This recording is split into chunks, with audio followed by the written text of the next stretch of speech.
My name is Calvin, and let me tell you a story. Yes, a real story, in fact.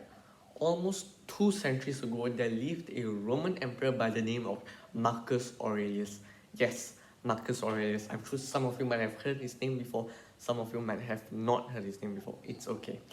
In 161 AD, when Marcus Aurelius ascended the throne, the Roman Empire was doing well in general. It was a relatively peaceful and stable civilization. Most probably, it was the most financially and commercially prosperous civilization. There was no sense of chaos. Economy seemed to be doing well. Trade seemed to be doing well. However, just 4 years later, there was a sudden downturn of events. There was a sudden reverse of events. The Roman Empire was afflicted with such a problem of such great magnitude that it has actually never encountered this kind of problem before. Yes, I'm talking about a virus, I'm talking about a pandemic, a very, very similar situation that we are actually currently facing now amid the COVID-19 pandemic. Now, picture yourself as Marcus Aurelius, the emperor of the Roman Empire during that time.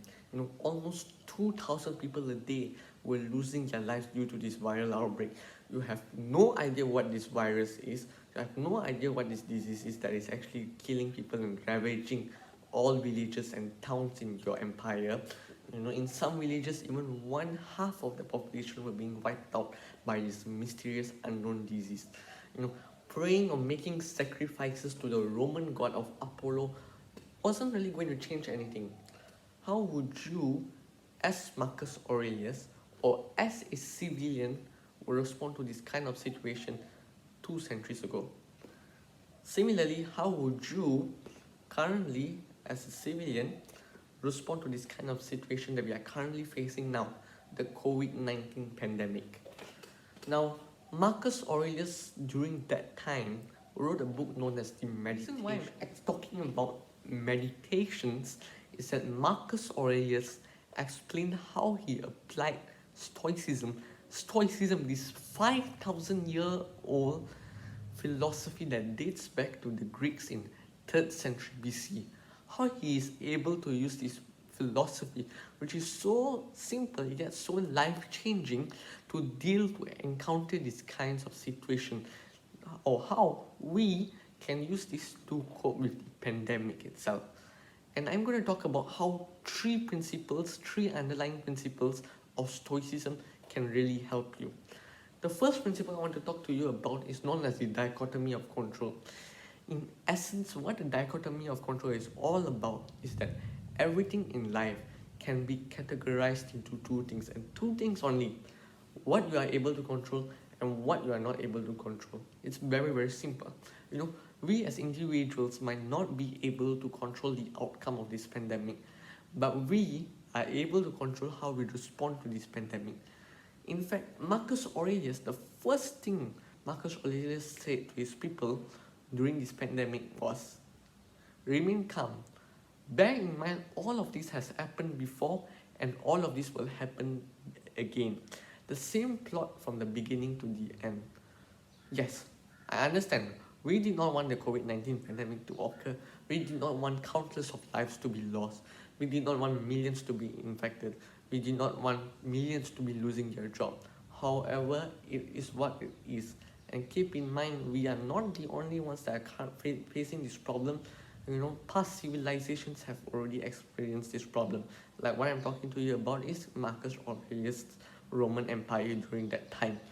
What is important right now is, with regards to external events like natural disasters, tsunamis, COVID-19 pandemic, or just any serious events, maybe like a breakup or an argument with a friend, we must face them with courage, but more importantly, we must face our emotions with self-mastery. Yes, self-mastery. Don't you think that the fear of the virus does more harm than the virus itself?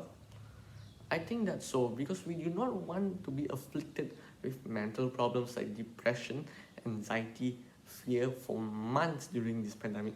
We do not want that to happen ourselves. We do not want this negative energy revolving around the air. But however, this feeling of negativity, I think, is very inevitable. With the onset of social media in the 21st century, I feel like alongside with COVID-19 pandemic, you also have a panic pandemic, you have a fear pandemic, you have an anxiety pandemic. Social media talking about all this negativity sometimes, or people are projected to die.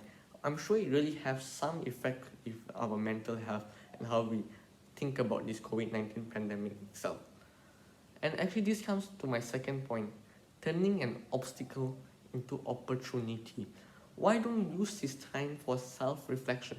Use this time to really think about yourself, to understand yourself as an individual rather than actually focusing later on other people. Use this time to ask yourself these questions. Am I on the right track in life? What do I want to achieve in 5 years' time? What do I want to achieve in 10 years' time? These are very, very important questions that you should be actually thinking right now, because you actually really have a time to ponder and deeply reflect on your past achievements and what you want to do in the future. For example, maybe you want to start reading more books, and maybe you want to refrain from using social media. Why don't try doing this thing known as dopamine detox? What this means is that evading from activities of instant gratification one day every single week. What I mean is this is, don't use your phone, don't play games, don't watch TV, read a book, do anything you want.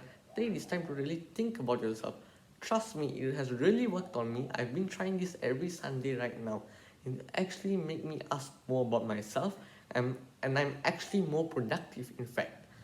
So use this time to actually know more about yourself. We can be scrolling through social media, looking at pictures, liking at pictures of other people, and we actually fail to respect ourselves. I think we expect too much of ourselves.